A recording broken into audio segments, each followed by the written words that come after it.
Comenzamos el estudio del miembro inferior por la región glútea. Su límite superior lo constituye la cresta ilíaca y el inferior el pliegue subglúteo.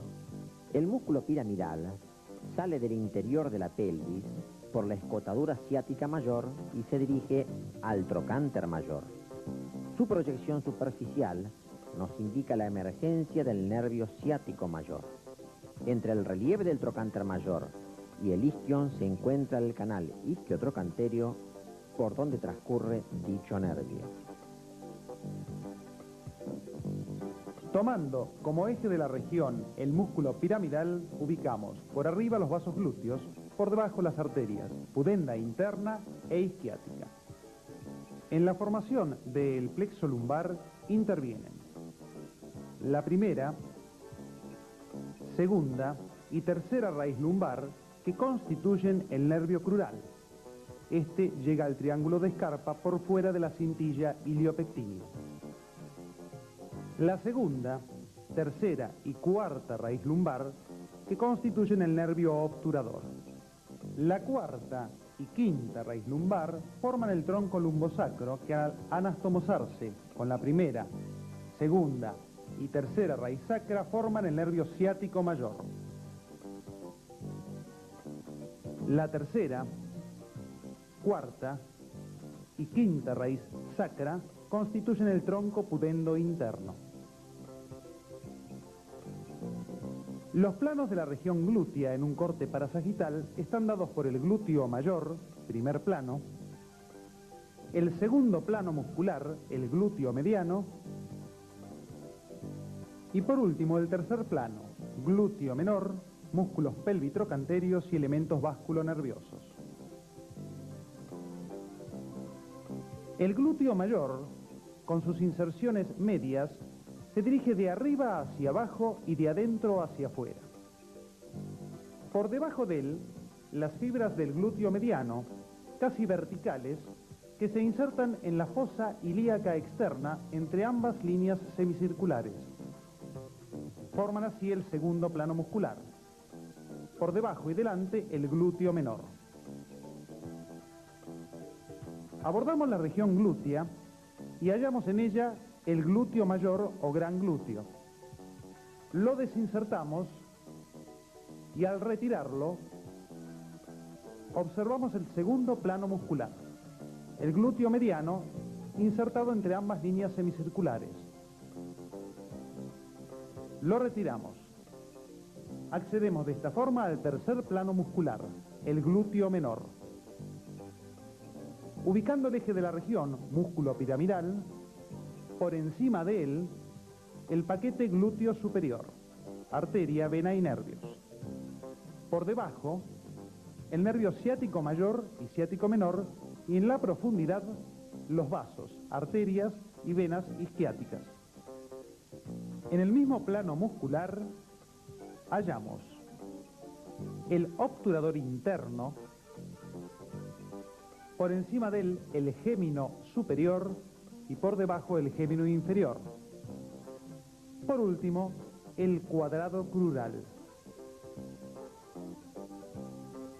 Tomando como referencia el isquion, el ligamento sacrociático mayor. Nos introducimos a través de la escotadura ciática menor y atravesándola hallamos el paquete pudendo interno. En la disección de la región glútea, seccionamos la inserción externa del glúteo mayor. Lo reclinamos hacia el plano medial. Descubrimos el nervio ciático mayor.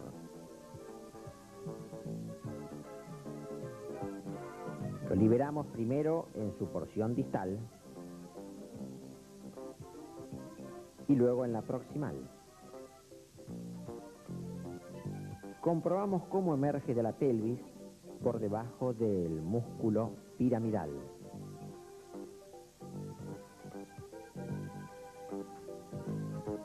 Las inyecciones intramusculares en la región glútea deben aplicarse en el cuadrante súpero-externo con el fin de evitar las lesiones nerviosas.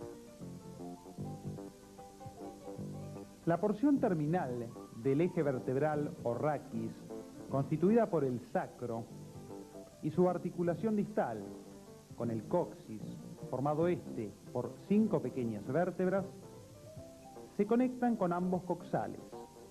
El punto de unión está dado por la articulación sacroilíaca a través de sus carillas articulares. Los coxales, por delante, cierran un círculo óseo a través de la sínfisis pubiana. De esta forma, se constituye la cintura pélvica. Su unión terminal con la columna lumbar a través del ligamento iliolumbar. Siguiendo la cara interna del hueso coxal, por la línea innominada, descubrimos el agujero obturador, cubierto por una membrana, la membrana obturatriz. La articulación coxofemoral en su vista anterior, la cápsula articular con sus elementos de refuerzos, 3 ligamentos que se describen clásicamente en forma de N. La inserción distal del psoas ilíaco en el trocánter menor. En la vista posterior o dorsal hallamos el ligamento sacrociático menor y el ligamento sacrociático mayor, cerrando las escotaduras ciática mayor y ciática menor.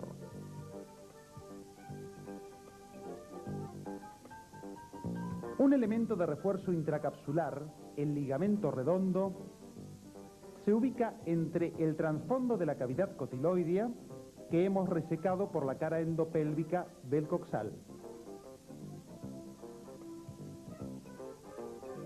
Seccionando el coxal a manera de libro, lo abrimos. La cabeza del fémur con la inserción del ligamento redondo en la fovea capitis y el trasfondo de la cavidad cotiloidea. La represión sinovial de la articulación coxofemoral pone en evidencia el fondo de saco pericapsular, con el relieve del ligamento triangular, elemento de refuerzo y ampliación, y el ligamento redondo. Retiramos el hemicasquete sinovial. Hallamos la superficie de la cabeza femoral. En ciertos casos es necesario el reemplazo del cuello y cabeza del fémur. En estas oportunidades se reemplaza por una prótesis metálica que coapta perfectamente con el cótilo o acetábulo. En la articulación de la cadera se efectúan los siguientes movimientos. Flexión, que aproxima la cara anterior del muslo a la pared abdominal. Extensión, que lleva la cara posterior del muslo hacia el dorso. El movimiento de abducción separa al miembro inferior de la línea media y el de aducción lo aproxima y puede llevarlo más allá. Al llevar la cara anterior del muslo hacia afuera, se origina el movimiento de rotación externa, opuesto al de rotación interna. A nivel de la articulación coxofemoral y al combinarse todos los movimientos descritos, se produce el movimiento de circunducción. En la incidencia radiológica anteroposterior hallamos al hueso coxal, el cótilo y la cabeza del fémur y el cuello anatómico del fémur. Sobre el correlato óseo en idéntica posición, la ceja cotiloidea y el cuello anatómico del fémur. El hueso coxal en su vista anterior. En ella, la espina ilíaca anterosuperior y anteroinferior en el borde anterior. La continuación hasta el pubis. La rama isquiopubiana y el agujero obturador.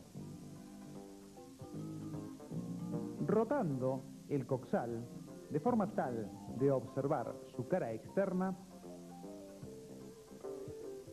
hallamos por arriba la fosa ilíaca externa.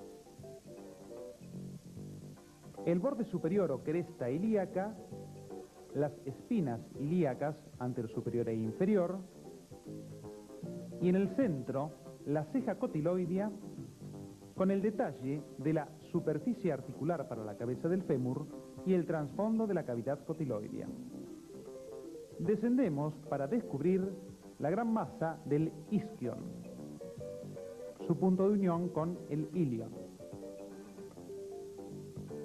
En la cara interna de este hueso, la fosa ilíaca interna, la línea innominada que seguimos, el trasfondo de la cavidad cotiloidea y en su borde posterior el isquion, la espina ciática y la escotadura ciática mayor.